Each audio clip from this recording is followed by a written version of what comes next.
Assalamualaikum warahmatullahi wabarakatuh. Nama saya Puteri Alia Natasha binti Muhammad Fazli, pelajar semester 3 dari kelas 2. Hari ini saya ingin membentangkan hasil pembentangan pengajian Malaysia yang bertajuk Perkembangan Pendidikan di Malaysia.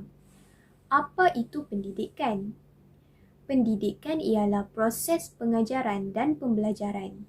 Terdapat 3 jenis pemberian pengetahuan dalam proses pengajaran dan pembelajaran, iaitu pertimbangan, kemahiran dan kebijaksanaan. Pendidikan seseorang diperoleh oleh seorang pendidik.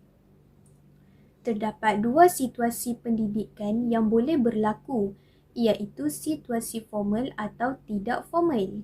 Namun, pendidikan sekarang semakin berkembang dari segi kemudahan teknologi dan cara pembelajaran. Sejarah pendidikan awal di Malaysia. Corak pendidikan pada tahun 1600 di Malaysia berbentuk tidak formal. Pendidikan tidak formal ialah sejenis pendidikan di luar bidang persekolahan. Contohnya pertanian, penternakan dan pertukangan. Pendidikan tidak formal ini mula berkembang dari masa ke semasa. Ia berkembang mengikut perkembangan agama Islam di negeri-negeri semenanjung Tanah Melayu dan Kepulauan Melayu pada abad ke-14. Terdapat sekolah pondok yang dibangunkan. Sekolah pondok telah dimajukan oleh pedagang Arab dan India secara bergotong royong. Apabila wujudnya sekolah pondok, terdapat ramai tokoh-tokoh agama yang muncul dan menyebarkan agama Islam di serata tempat semenanjung Tanah Melayu. Pada tahun 1800, di Malaysia corak pendidikan telah berubah menjadi berbentuk formal dengan mempunyai mata pelajaran pendidikan Melayu, pendidikan Inggeris, pendidikan Arab dan agama, pendidikan Cina, pendidikan Tamil dan pendidikan zaman Jepun. Perkembangan pendidikan di Malaysia. Perkembangan dan kemajuan pendidikan di Malaysia telah berkembang. Hal ini kerana sistem pendidikan di Malaysia telah mengalami evolusi penting dengan pembangunan dan kemampuan negara. Perkembangan pendidikan telah melalui 5 fasa evolusi. Yang pertama, zaman pra-merdeka. Kedua, zaman pasca merdeka. Ketiga, zaman dasar ekonomi. Keempat, zaman dasar pembangunan negara. Dan yang terakhir, zaman dasar wawasan negara. Sistem persekolahan diwujudkan menjelang kemerdekaan di Malaysia.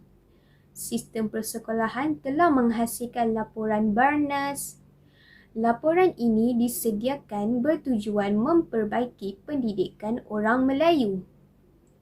Selain itu, laporan Fen Wu. Laporan ini bertujuan menyemak pendidikan kaum Cina. Seterusnya, Ordinan Pelajaran telah mengesyorkan semua jenis sekolah kebangsaan sebagai corak sistem persekolahan kebangsaan. Dan yang terakhir, Laporan Razak. Laporan Razak merupakan asas bagi perkembangan sistem pendidikan dan memupuk perpatuan di Malaysia.